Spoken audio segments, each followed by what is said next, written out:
So hey, this is Dave Vellante. I'm here at SNW with Eugean Hacopians, who's a senior systems engineer at Caltech. Hi, Eugean. Hey. So listen, I'd like you to talk a little bit about Caltech and how you support NASA's Jet Propulsion Lab.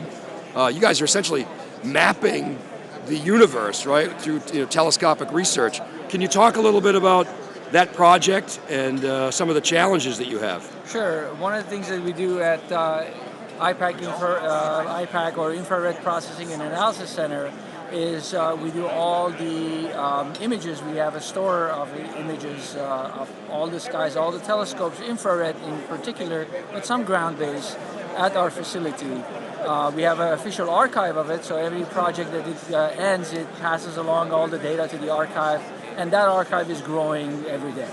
How big is that archive? Well, the archive that we're talking about is roughly about 2 petabytes, but total we have roughly about 3.7 petabyte of storage in-house. 3.7 petabytes. Now, how many files does that represent? Well, roughly we have on average about 500 million files in a 10 terabyte partition, but we have up to about 1 billion files in a 10 terabyte. So, I mean, it depends on what is the instrument that we are running on and so on. So, I mean, we're talking about collectively across of it, we are reaching a trillion file mark. 1 trillion files. Wow, that's amazing. So now, these are big files? Very small files, actually. They're 25K, 50K, 100K files.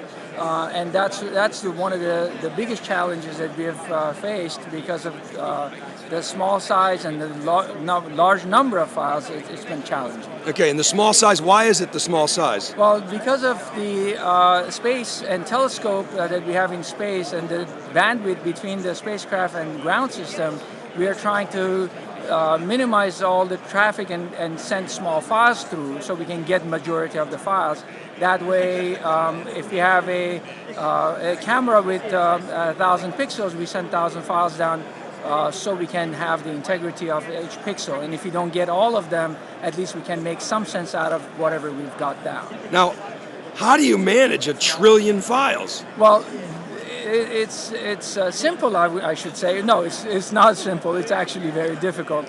One of the things that we do, because we run out of inode of many of the file systems that we've tried, and the only way that to really manage a small number of files is really doing a Lego style and building block way of doing file systems and storage in general.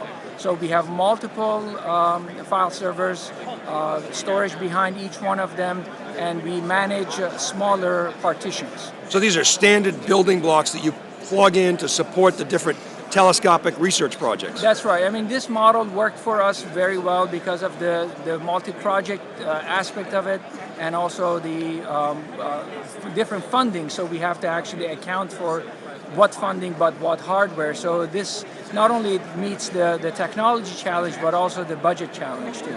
Excellent. Well, Eugean Hacopians of Caltech, thank you for spending some time with the Wikibon community and On Magazine. Sure thing.